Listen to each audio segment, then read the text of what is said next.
जेह प्राणी हूँ मैं तजी, करता राम पछान। कहो नानक वह मुक्त नर, ए मन साची मान। जेह प्राणी हूँ मैं तजी, करता राम पछान। कहो नानक वह मुक्त नर, ए मन साची मान। वाहिगुरु जी का खालसा, वाहिगुरु जी की फतेह। गुरु प्यारी साध संगत जीओ, ਸਲੋਕ ਵਾਰਾਂ ਤੇ ਵਧੀਕ ਬਾਣੀ ਦੀ ਚੜ੍ਹ ਰਹੀ ਲੜੀਵਾਰ ਵਿਚਾਰ ਤੇ ਇਸ ਲੜੀ ਦੇ ਤਹਿਤ ਨਵੇਂ ਪਾਤਸ਼ਾਹ ਧੰਨ ਗੁਰੂ ਤੇਗ ਬਹਾਦਰ ਮਹਾਰਾਜ ਜੀ ਦੀ ਰਸਨਾ ਤੋਂ ਉਚਾਰਨ ਕੀਤਾ ਹੋਇਆ 19 ਨੰਬਰ ਸ਼ਲੋਕ, ਜਿਸ ਦਾ ਪਾਠ ਆਪਾਂ ਸਰਵਣ ਕੀਤਾ ਹੈ। ਇਹ ਪਾਵਨ ਸ਼ਲੋਕ ਧੰਨ ਗੁਰੂ ਗ੍ਰੰਥ ਸਾਹਿਬ ਜੀ ਦੇ ਪਾਵਨ ਅੰਕ 1427 ਦੇ ਉੱਪਰ ਸੁਭਾਇਮਾਨ ਹੈ। ਗੁਰੂ ਤੇਗ ਬਹਾਦਰ ਮਹਾਰਾਜ ਇਸ ਪਾਵਨ ਸ਼ਲੋਕ ਵਿੱਚ ਮੁਕਤੀ ਦੀ ਜਿਹੜੀ ਪਰਿਭਾਸ਼ਾ ਪਹਿਲੇ 2 ਸ਼ਲੋਕਾਂ ਵਿੱਚ ਬਿਆਨ ਕੀਤੀ ਹੈ ਕਿ ਮਨੁੱਖ ਨੇ ਆਪਣੀ ਜ਼ਿੰਦਗੀ ਵਿੱਚ ਮੁਕਤ ਕਿਵੇਂ ਹੋਣਾ ਹੈ। ਮੁਕਤੀ ਦੀ ਜਿਹੜੀ ਅਸਲੀ ਡੈਫੀਨੇਸ਼ਨ, ਅਸਲੀ ਪਰਿਭਾਸ਼ਾ, ਜਿਵੇਂ ਆਪਾਂ ਪਹਿਲੀਆਂ ਸ਼ਲੋਕਾਂ ਵਿੱਚ ਬੜੇ ਪਿਆਰ ਨਾਲ ਸਮਝਿਆ ਹੈ ਕਿ ਗੁਰੂ ਪਾਤਸ਼ਾਹ ਜੀ ਨੇ ਹਰ ਸੋਗ ਜਾ ਕੇ ਨਹੀਂ, बैरी मीत समान कहो नानक सुन रे मना, मुक्त ताहें तैं जान। इन्हां श्लोकां दे विचार तो इस गल का पता लगता कि गुरु पातशाह जी इस मन नूं, इस बुराई तो, वकारां तो, इस दलदल चों मुक्त होने की गल बार बार कर रहे हैं। इहदा अर्थ सारी खेड इस मन के उत्ते आण के टिकी हुई है। इस गल को जदों असीं बहुत सौखे तरीके नाल समझ लिया, बड़े तरीके नाल वो कुंडी खुलदी है। बाणी की जिहड़ी विचार है, जिहड़े तुहाडे विचों बाणी समझ के पढ़न वाले सरोते ने, गुरबाणी विचार मंगदी है। जदों तुसीं सतगुर की बाणी ध्यान नाल समझ के सुरत टिका के पढ़दे हो, ये काहली वाला विशा नहीं है। यह विशा टिका के गुरु की बाणी नूं समझण वाला, जिस विच असीं समझ के गुरु का उपदेश अपनी जिंदगी विच लागू कर सकते हैं। हुण पातशाह जी इत्थे कहंदे ने, जेह प्राणी हौमै तजी, करता राम पछान। कहण लगे जिस मनुख ने अपनी जिंदगी दे विच उस करते नूं, उस मालक नूं पछाण लिया, भाव उहदे नाल सांझ पा लई ते अपनी जिंदगी विचों हौमे त्याग दी। इहनूं आपां इदां भी कह सकते हैं कि हौमे त्यागण वाला ही उस करते की पहचान कर सकता है। जिद्दों तक असीं अपनी हौं मैं नहीं त्यागदे, उदों तक असीं करते की पहचान नहीं कर सकते भी करता समाज विच, मानवता विच रहिंदा कित्थे है। हौमे एक खड़ोत है जिहड़ी मनुख नूं अगे नहीं वधण दिंदी, क्योंकि हौमे च मनुख पुछण तो गुरेज करदा भी मैनूं तो पता है, मैं ये को पूछा, मैं ये बारे नॉलेज है, जानकारी है। तो पातशाह जी ने ताई तो यह शब्द वरत्या सी कि हौमे दीर्घ रोग है, दारू पीए समाहे। हौमे बड़ा खतरनाक रोग है, दीर्घ रोग, पर नाल एक शब्द वरत्या, यह ला इलाज नहीं है भी इसका इलाज है, इसका इलाज है। हौमे दीर्घ रोग है, पर नाल कहता दारू पी इस माहे। हुण इस माहे का अर्थ भी हौमे विच ही इसका दारू है नहीं, इसका मतलब है हौमे का रोग मनुख के अंदर है, क्योंकि मन नूं चिंबड़िया होया है, तो अंदर ही इसका इलाज है।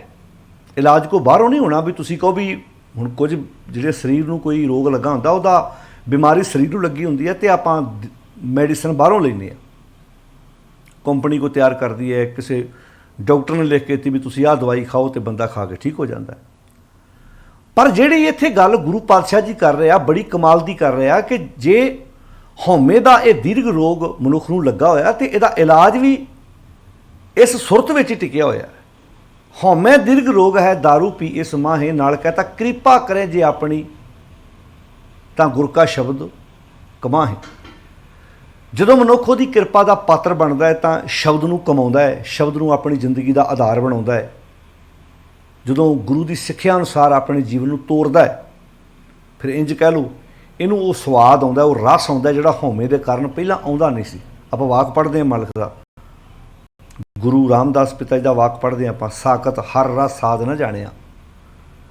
ਸਾਕਤ ਨੂੰ ਹਰੀ ਦੇ ਰਸ ਦਾ ਸਵਾਦ ਕਿਉਂ ਨਹੀਂ ਆਉਂਦਾ? ਕਿਉਂਕਿ ਤਨ ਅੰਤਰ ਹਉਮੈ ਕੰਡਾ ਹੈ, ਉਹਦੇ ਅੰਦਰ ਹਉਮੈ ਦਾ ਕੰਡਾ ਹੈ। ਤੁਸੀਂ ਵੇਖਿਆ ਨਾ ਵੀ ਕਈ ਵਾਰੀ ਜਦੋਂ ਤੁਸੀਂ ਕਿਸੇ ਨਾਲ ਗੱਲ ਕਰਦੇ ਹੋ ਤਾਂ ਇੱਕਦਮ ਬੰਦਾ ਅੱਗ ਬਬੂਲਾ ਹੋ ਜਾਂਦਾ। ਕਿਉਂ? ਕਿਉਂਕਿ ਹਉਮੈ ਦਾ ਕੰਡਾ ਵੀ ਤੂੰ ਮੈਨੂੰ ਕਿੱਦਾਂ ਹੁੰਨਾ ਮਤ ਦੇਣ ਵਾਲਾ। ਕਈਆਂ ਵਿਅਕਤੀਆਂ ਦਾ ਸਾਨੂੰ ਫੋਨ ਆਉਂਦਾ, ਪਹਿਲਾਂ ਕਹਿ ਦਿੰਦੇ ਜੀ ਸਾਨੂੰ ਕੁਝ ਨਹੀਂ ਪਤਾ, ਅਸੀਂ ਤਾਂ ਬਿਲਕੁਲ ਸਰੋਤੇ ਬਣ ਕੇ ਸਵਾਲ ਕਰ ਰਹੇ ਹਾਂ। ਜਦੋਂ ਮਾੜਾ ਜਿਹਾ ਤੁਸੀਂ ਦੱਸਣ ਪੈਣਾ ਤਾਂ ਫਿਰ ਇੱਕਦਮ ਮਤਲਬ ਅੱਗਿਓਂ ਸਾਰਾ ਗਿਆਨ ਉਜਾਗਰ ਹੋ ਜਾਣਾ ਜਿਹੜਾ ਵੱਖ-ਵੱਖ ਡੇਰਿਆਂ ਤੋਂ ਚੱਕਿਆ ਹੋਇਆ ਹੈ। ਵੀ ਦਰ ਦੇ ਟੁੱਕ ਮੰਗ ਪਾਏ, ਤੁਣ ਕੇ ਭਰਿਆ ਦੇਖ ਆਫਰਿਆ ਸਾਮੈ ਜਾਣਾ ਪੰਡਤ ਹੋਆ।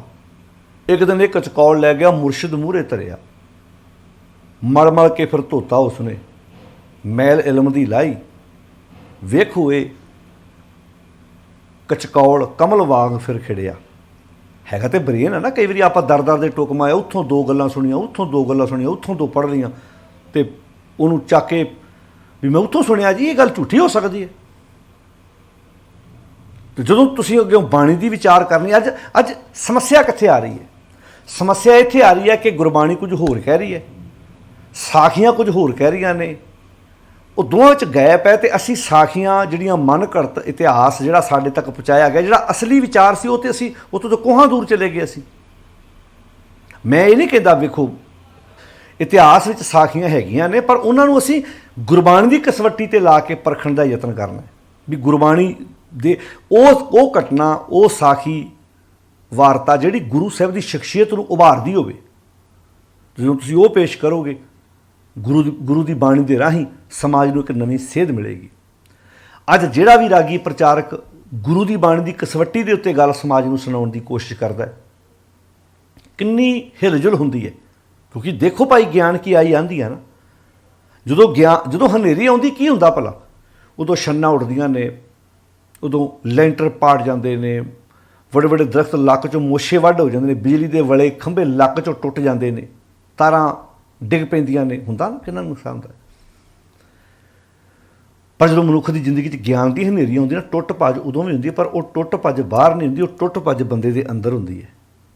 ਅੰਦਰੋਂ ਵਿਚਾਰ ਟੁੱਟਦੇ ਨੇ, ਅੰਦਰ ਦੇ ਜਿਹੜੇ ਖਿਆਲ ਬਣੇ ਹੁੰਦੇ ਨੇ, ਅੰਦਰ ਦੇ ਜਿਹੜੇ ਪਹਿਲੇ ਖਿਆਲਾਂ ਦੇ ਮੁਤਾਬਕ ਜ਼ਿੰਦਗੀ ਜੂ ਰਿਹਾ ਹੁੰਦਾ ਹੈ, ਉਹ ਟੁੱਟ। ਦੇਖੋ ਭਾਈ ਗਿਆਨ ਕੀ ਆਈ ਆਂਦੀ, ਸਭੇ ਉਡਾਨੀ ਭਰਮ ਕੀ ਟਾਟੀ। ਉਹਦੇ ਭਰਮ ਦੀਆਂ ਛੰਨਾਂ ਸੀ ਨਾ, ਉਹ ਉੱਡ ਗਈਆਂ, ਰਾਹੇ ਨਾ ਮਾਇਆ ਬਾਂਦੀ। ਦੁਚਿੱਤੇ ਕੀ ਦੋਇ ਥੂਨ ਗਰਾਨੀ, ਮੋਹ ਬਲੇਂਡਾ ਟੂਟਾ, ਤਿਸ਼ਨਾ ਥਾਨ ਪਰੀ ਧਰਿ ਉੱਪਰ, ਤਿਸ਼ਨਾ ਸ਼ਾਨ ਪਰੀ ਧਰਿ ਉੱਪਰ, ਦੁਰਮਤ ਭਾਂਡਾ ਫੂਟਾ।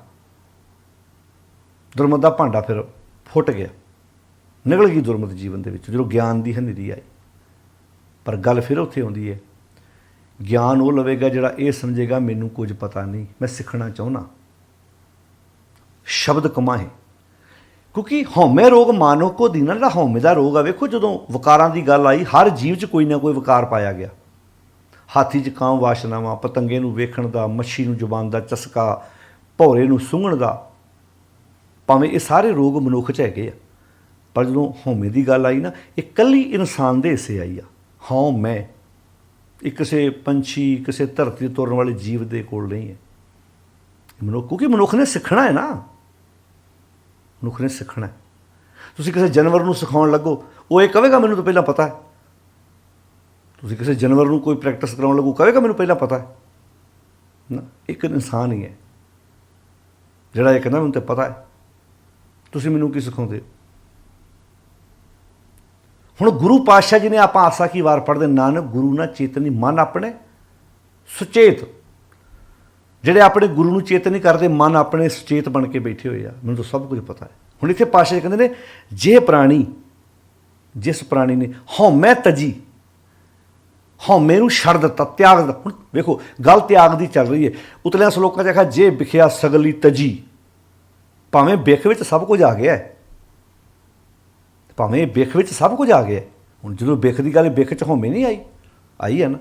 ਹੁਣ ਜੇ ਵਿਖਿਆ ਸਗਲੀ ਤਜ ਲਿਓ ਭੇਖ ਬੈਰਾਗ, फिर अगे आख्या जे माया ममता तजी सब ते भयो उदास। फिर अगे जाके फिर जे प्राणी होमे तजी। पता ਉਹਦੇ ਪਿੱਛੇ ਕਾਰਨ ਕੀ ਆ? ਸੁਣਿਓ ਹੁਣ ਧਿਆਨ ਨਾਲ। ਸਤਿਗੁਰ ਦੀ ਬਾਣੀ ਦਾ ਵਾਕ ਹੈ, ਐਸੋ ਗੁਣ ਮੇਰੋ ਪ੍ਰਭ ਜੀ ਕੀਨ। ਗੁਣ ਸ਼ਬਦ ਇਹਨੂੰ ਆਪਾਂ ਇੱਦਾਂ ਸਮਝੋ, ਗੁਣ ਦਾ ਅਰਥ ਇੱਦਾਂ ਹੁੰਦਾ ਵੀ ਤੇਰੇ ਕੋਲ ਕੋਈ ਗੁਣ ਹੈਗਾ, ਤੇ ਗੁਣ ਦਾ ਅਰਥ ਪਤਾ ਪਰਉਪਕਾਰ ਵੀ ਹੈ। ਜਿਵੇਂ ਫਲਾਣਾ ਬੰਦਾ ਨਹੀਂ ਗੁਣ ਚੇਤੇ ਰੱਖਦਾ ਕਿਸੇ ਦਾ, ਆਪਾਂ ਇੱਧਰ ਇਹ ਸ਼ਬਦ ਇੱਦਾਂ ਵੀ ਬੋਲਦੇ ਨਾ ਆਪਾਂ, ਬੜੀ ਛੇਤੀ ਗੁਣ ਭੁਲਾਉਂਦਾ ਉਹ। ਕਿਹੜਾ ਗੁਣ? ਪਰਉਪਕਾਰ। ਜਿਹੜਾ ਤੁਸੀਂ ਉਹਦਾ ਕਦੀ ਕੀਤਾ ਸੀ, ਕਦੀ ਉਹਦੀ ਹੈਲਪ ਕੀਤੀ ਸੀ, ਉਹ ਭੁਲਾ ਦਿੰਦਾ ਹੈ। ਅਤੇ ਆਪਾਂ ਇਹਨੂੰ ਇੱਦਾਂ ਵੀ ਕਹਿੰਦੇ ਭਾਈ ਗੁਣ ਸਿੱਖਣ ਦੀ ਲੋੜ ਹੈ। ਉੱਥੇ ਗੁਣ ਦਾ ਅਰਥ ਕੀ ਹੈ? ਜਿਹੜੇ ਤੂੰ ਆਪਣੀ ਜ਼ਿੰਦਗੀ ਵਿੱਚ ਕੋਈ ਹੁਨਰ, ਕੋਈ ਕਲਾ ਸਿੱਖਣੀ ਹੈ। ਹੁਣ ਇੱਥੇ ਸ਼ਬਦ ਵਰਤਿਆ ਐਸੋ ਗੁਣ ਮੇਰੋ ਪ੍ਰਭ ਜੀ ਕੀਨ। ਮੇਰੇ ਪ੍ਰਭੂ ਨੇ ਮੇਰੇ ਤੇ ਕਿਹੋ ਜਿਹਾ ਪਰਉਪਕਾਰ ਕਰਤਾ। ਪੰਚ ਦੋਖ, ਧਿਆਨ ਨਾਲ ਸੁਣਿਓ ਹੁਣ ਗੱਲ ਨੂੰ। ਪੰਚ ਦੋਖ ਕਾਮ, ਕ੍ਰੋਧ, ਲੋਭ, ਮੋਹ ਤੇ ਹੰਕਾਰ ਆ ਗਏ ਨਾ।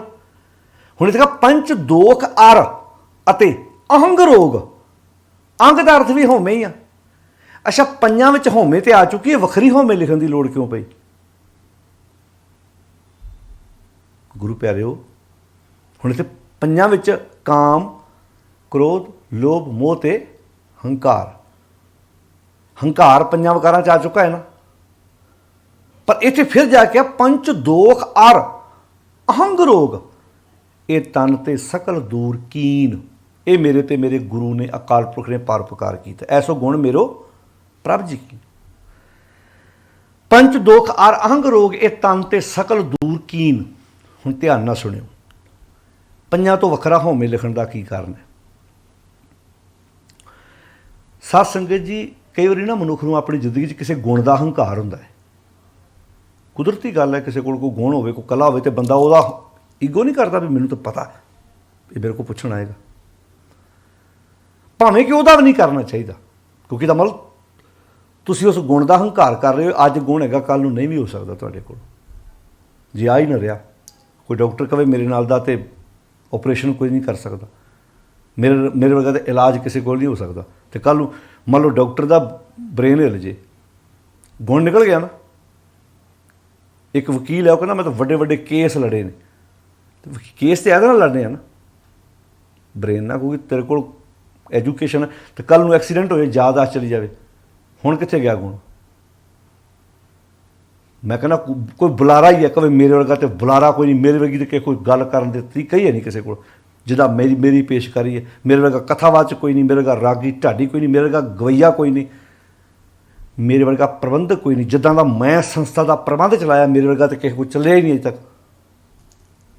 ਮੰਨ ਲਓ ਕੱਲ੍ਹ ਨੂੰ ਕਿਸੇ ਕਾਰਨ ਕੋਈ ਘਟਨਾ ਵਾਪਰ ਜਾਏ, ਬੰਦਾ ਉਹ ਪ੍ਰਬੰਧ ਚਲਾਉਣ ਦੇ ਕਾਬਲ ਨਾ ਰਹੇ, ਗੁਣ ਨਿਕਲ ਗਿਆ ਨਾ।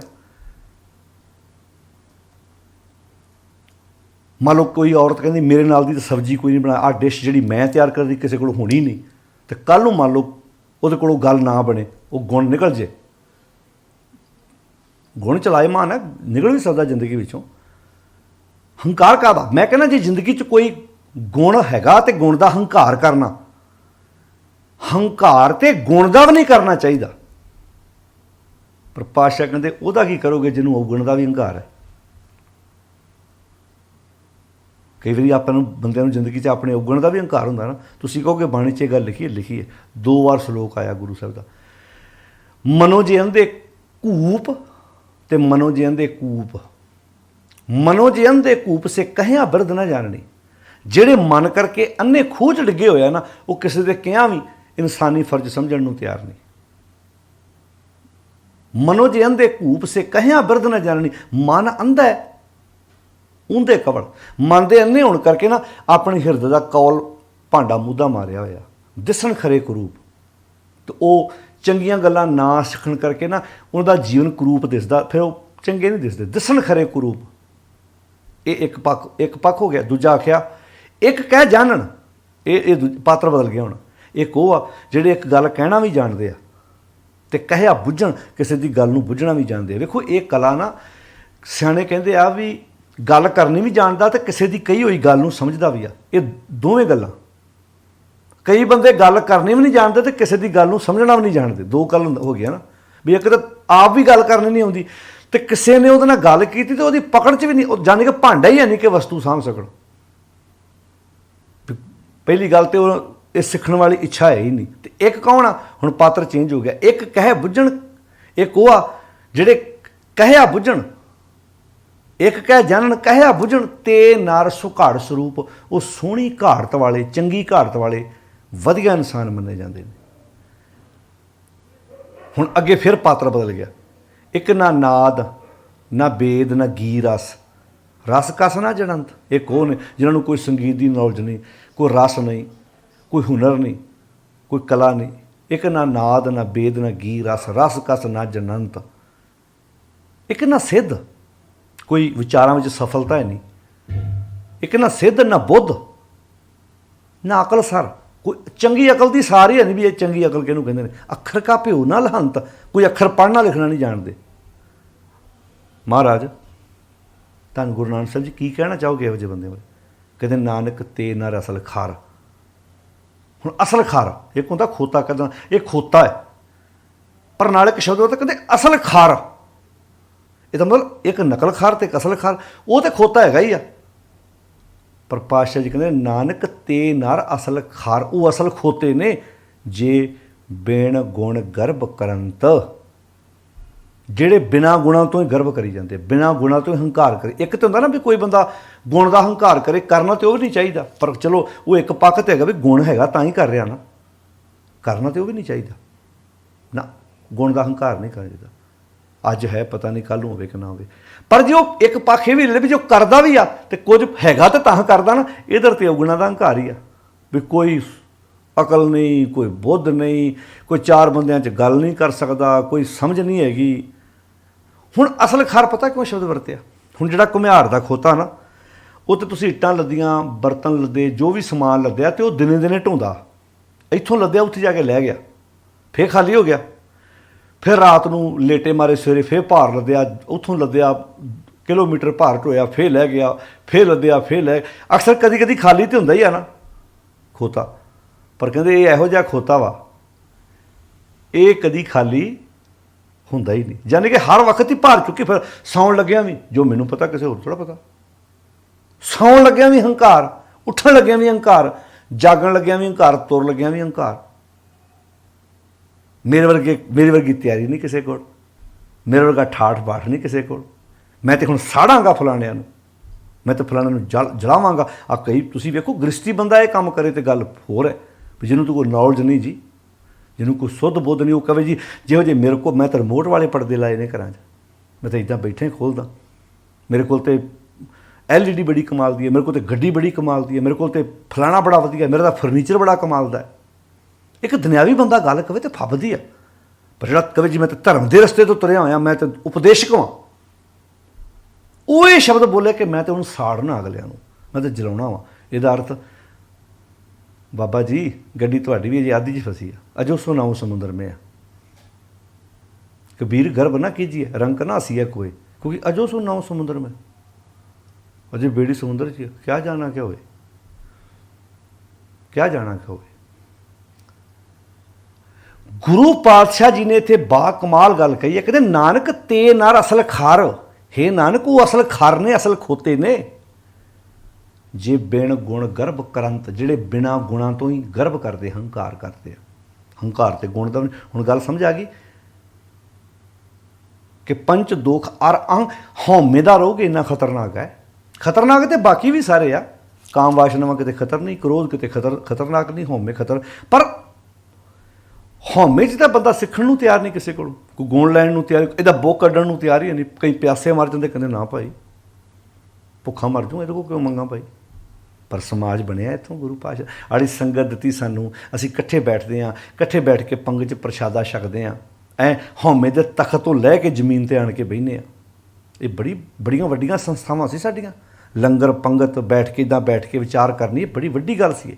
नहीं तो अमीर घराणिਆਂ ਦੇ ਵਿੱਚ ਤਾਂ जिथे उच्च जातियां बहिंदा सी लागे बहन का किसी को अधिकार नहीं सी, भावें वो अज वो चीज़ सानू अपने इर्द गिर्द डेरेदारी चो सब कुछ मिली जा रही है। बहुत टावें बाबे जिहड़े तुहानू आम सधारण बंदियां च बैठ के पंगत विच बैठ के प्रशादा छकदे नज़र आउणगे। नहीं तो उन्होंने प्रॉब्लम आती है भी जे इन्हां दे बराबर बह गए फिर तो इन्हां च साडे च फर्क ही रह गया। फिर थोड़ा जिहा गैप पा के रखना, एक असीं पता लगे भी असीं तुहाडे नालों वखरे हां। ਹੁਣ ਗੁਰੂ ਸਾਹਿਬ ਕਹਿੰਦੇ ਜੇ ਪ੍ਰਾਣੀ ਹਉਮੈ ਤਜੀ, ਜਿਸ ਪ੍ਰਾਣੀ ਨੇ ਹਉਮੈ ਤਜੀ, ਹੁਣ ਤਜਣੀ ਹਉਮੈ ਸੀ, ਛੱਡ ਬੈਠੇ ਘਰ, ਤੇ ਘਰ ਛੱਡ ਕੇ ਵੀ ਡੇਰਾ ਬਣਾ ਲਿਆ, ਹਉਮੈ ਨਾਲ ਗਈ।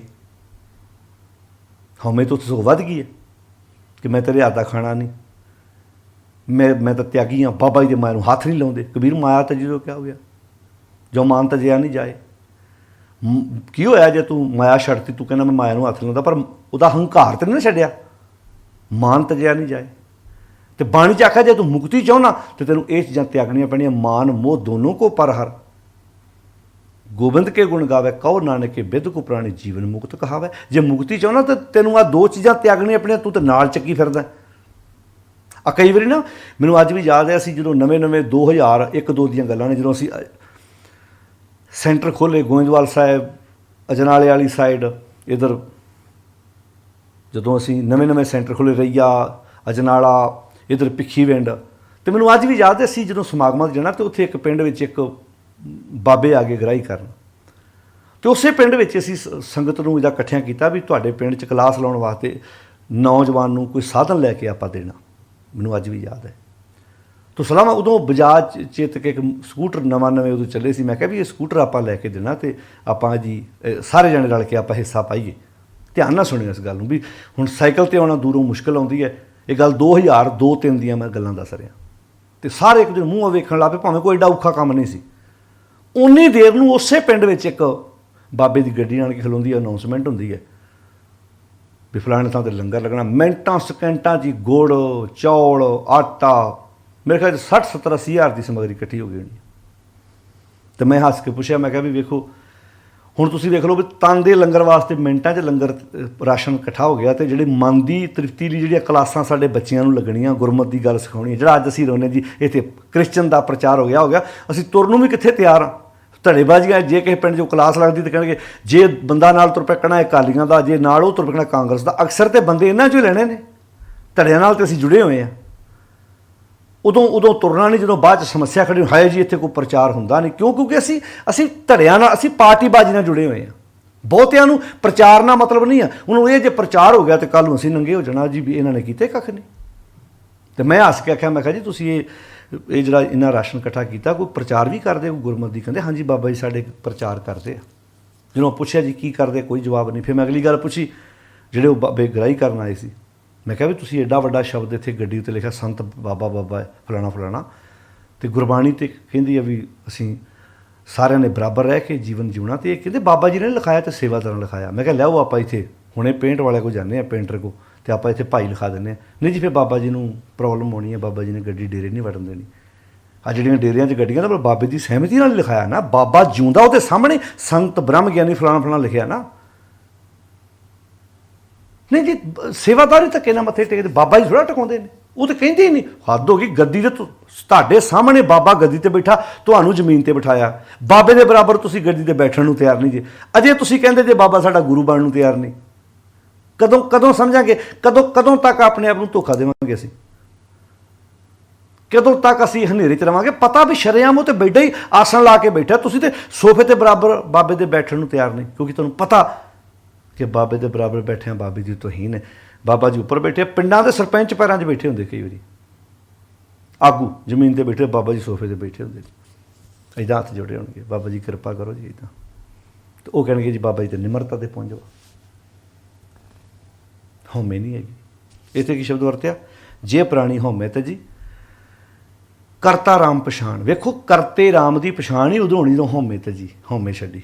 ਕਹੋ ਨਾਨਕ ਵੋ ਮੁਕਤ ਨਰ, ਹੇ ਨਾਨਕ ਆਖ ਉਹ ਆ ਮੁਕਤ ਨਰ, ਇਹ ਮਨ ਸਾਚੀ ਮਨ। ਹੇ ਮਨਾ ਇਹ ਗੱਲ ਸੱਚੀ ਮੰਨ ਲਾ, ਮੁਕਤ ਹੈ ਹੀ ਉਹ ਆ ਜਿਹਨੇ ਹਉਮੈ ਨੂੰ ਆਪਣੀ ਜ਼ਿੰਦਗੀ ਤੋਂ ਤਿਆਗ ਦਿੱਤਾ ਅਤੇ ਸੱਚ ਕਰਤੇ ਦੀ ਪਹਿਚਾਣ ਜ਼ਿੰਦਗੀ 'ਚ ਕਰ ਲਈ। ਪਹਿਚਾਨਣਾ ਬਹੁਤ ਜ਼ਰੂਰੀ ਹੈ। ਕਹੋ ਕਬੀਰ ਅਬ ਜਾਣਿਆ ਜਬ ਜਾਣਿਆ ਤਉ ਮਨ ਮਾਨਿਆ, ਮਨ ਮਾਨੇ ਲੋਕ ਨਾ ਭਤੀਜੇ। ਇਹ ਬਹੁਤ ਜ਼ਰੂਰੀ ਹੈ। ਜਦੋਂ ਸਾਡੀ ਜਾਣ ਪਛਾਣ ਹੋਊਗੀ ਨਾ, ਫਿਰ ਮਨ ਮੰਨ ਜਾਣਾ। ਜਦੋਂ ਮਨ ਮੰਨ ਗਿਆ ਫਿਰ ਹੋਦਾ ਲੋਕ ਖੁਸ਼ ਨਾ ਹੋਣ, ਫਿਰ ਬੰਦਾ ਪ੍ਰਵਾਹ ਨਹੀਂ ਕਰਦਾ, ਕਹਿੰਦਾ ਮੈਂ ਮੁਕਤ ਹੋਣਾ ਚਾਹੁੰਦਾ, ਹੁਣ ਮੈਨੂੰ ਲੋਕਾਂ ਦੀ ਕੋਈ ਪ੍ਰਵਾਹ ਨਹੀਂ। ਆਓ ਗੁਰੂ ਬਖਸ਼ਿਸ਼ ਕਰੇ। 19 ਨੰਬਰ ਸਲੋਕ ਜਿਸ ਦੀ ਆਪਾਂ ਬੜੇ ਪਿਆਰ ਨਾਲ ਵਿਚਾਰ ਸਾਂਝੀ ਕੀਤੀ ਹੈ ਸਾਧ ਸੰਗਤ ਜੀ। ਗੁਰੂ ਪਾਤਸ਼ਾਹ ਜੀ ਕਹਿੰਦੇ ਆਓ ਤਿਆਗੀਏ ਜਿਹੜੀ ਤਿਆਗਣ ਵਾਲੀ ਵਸਤੂ ਹੈ, ਜਿਹਦੇ ਨੇ ਸਾਡੀ ਜ਼ਿੰਦਗੀ 'ਚ ਖੜੋਤ ਪੈਦਾ ਕੀਤੀ ਹੈ, ਤੇ ਖੂਬਸੂਰਤ ਜੀਵਨ ਜਿਉਣ ਦੇ ਯਤਨ ਕਰੀਏ। ਸਾਰਿਆਂ ਦਾ ਧੰਨਵਾਦ। ਫਤਿਹ ਬੁਲਾਓ ਜੀ। ਵਾਹਿਗੁਰੂ ਜੀ ਕਾ ਖਾਲਸਾ, ਵਾਹਿਗੁਰੂ ਜੀ ਕੀ ਫਤਿਹ।